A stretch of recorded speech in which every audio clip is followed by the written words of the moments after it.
साधकों, इस छोटी बच्ची के माध्यम से एक आध्यात्मिक प्रयोग किया गया है जो पूरी तरह से सफल रहा।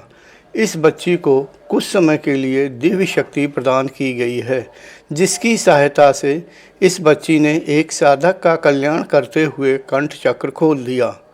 यह आध्यात्मिक जगत में एक विशिष्ट एवं दुर्लभ घटना है। बच्ची अभी अबोध है, इसलिए प्रयोग की समाप्ति के बाद दिव्य शक्ति वापस कर ली गई है। सिर्फ मैं प्रयोग करके ये जानना चाहता हूँ कि आखिरकार ऐसे बच्चे के साथ जो हुआ उसका क्या प्रभाव पड़ सकता है, जो मैं एक अपने लिए ज्ञान हासिल करना चाहता हूँ। मैं स्वयं को अपने मतलब ज्ञान ये जानने के लिए कि मैं अभी उदाहरण कुछ नहीं दूंगा, लेकिन देखता हूँ कि हमें क्या मिलता है। ज़रूरी नहीं कि जो ये करेगी सफल हो असफल हो, लेकिन जो करेगी स्पर्श भी करेगी, क्यों नहीं होगा। जब उसका दादू सामर्थ्यवान हो तो क्यों नहीं होगा। अगर शक्तिपात नहीं किया, वो शर्मा रही है, झिझक रही है, बच्चा है, तो मैं तुरंत अभी और इसी वक्त दूसरा मार्ग अपना लूँगा। वो फिर चुपचाप बैठी रहेगी और कार्य होगा। और वो कार्य मैं अशोक जी के साथ नहीं करना चाहता हूँ कि जो मैंने सोच रखा है वो कोई भी बच्चा कर देगा, वो नहीं करना चाहता हूँ। खैर देखता हूँ। वैसे मैं बता दूँ, कल मुझे प्रकट सिंह ने रोक दिया कि योगी तो अपना काम कर, अपने को देख, प्रकृति की व्यवस्था मैं करती हूँ, मेरे पे छोड़ दे, तुम जिम्मेदार मत बनो कि मुझे क्या करना है क्या नहीं करना है। फिर भी मैं कुछ सीखना चाहता हूँ, इसलिए ऐसा प्रयोग किया और जानबूझ करके दरियाव सिंह को बुलाया और उस बच्ची को बुलाया। और ऐसा प्रयोग शायद किसी ने नहीं किया होगा, मैं नहीं जानता हूँ इस धरती पर किसी ने किया हो। कि 3 साल का बच्चा क्या करेगा, उसके अंदर मुझे मालूम है कहाँ पे पावर वो चीज़ छिपी हुई है बस।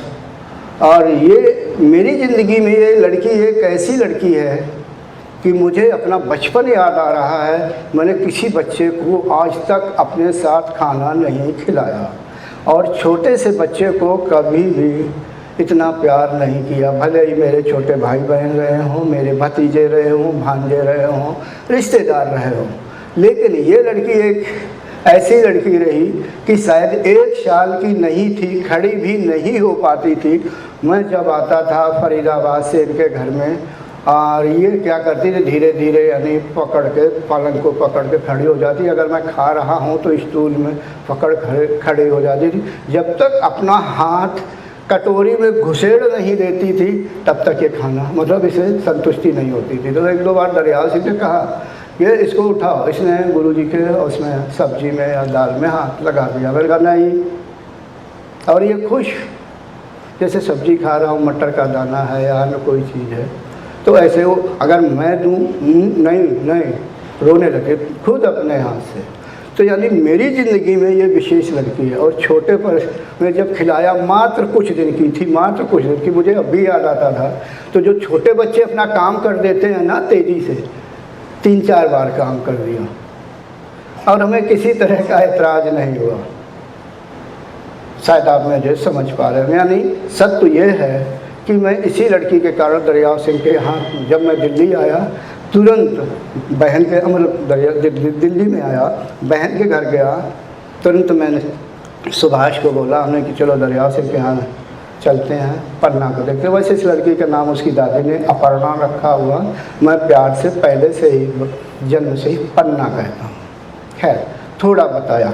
अब मैं प्रयोग करके साथ को ये ना सोचना कि प्रयोग सफल होता है या असफल होता है। मैं अपने को सीखना चाहता। जब मैं अभी गया था 1 घंटे पहले, मैंने कहा आधा घंटा मुझे अपना चाहिए, मुझे सीखने के लिए। सत्य तो ये है कि मेरे अंदर कुछ प्रयोग करने की इच्छाएं नहीं, लेकिन मुझे ऐसा पात्र मिल नहीं सकता था। दूसरे मेरा पालन पोषण या जीवन जिस क्षेत्र में हुआ है वहाँ बड़े कड़े नियम होते हैं हाँ, मैं ज़्यादा स्पष्ट नहीं कह पाऊँगा, साधिकाएँ बैठी हुई हैं।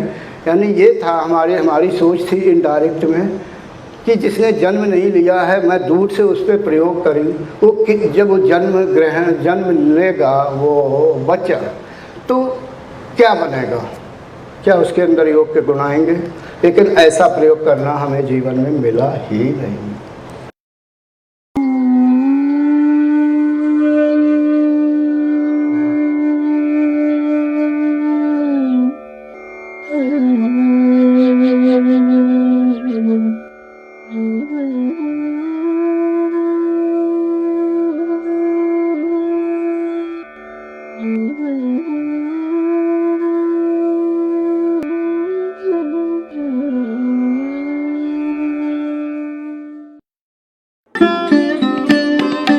Thanks for watching. Remember to like, comment and subscribe.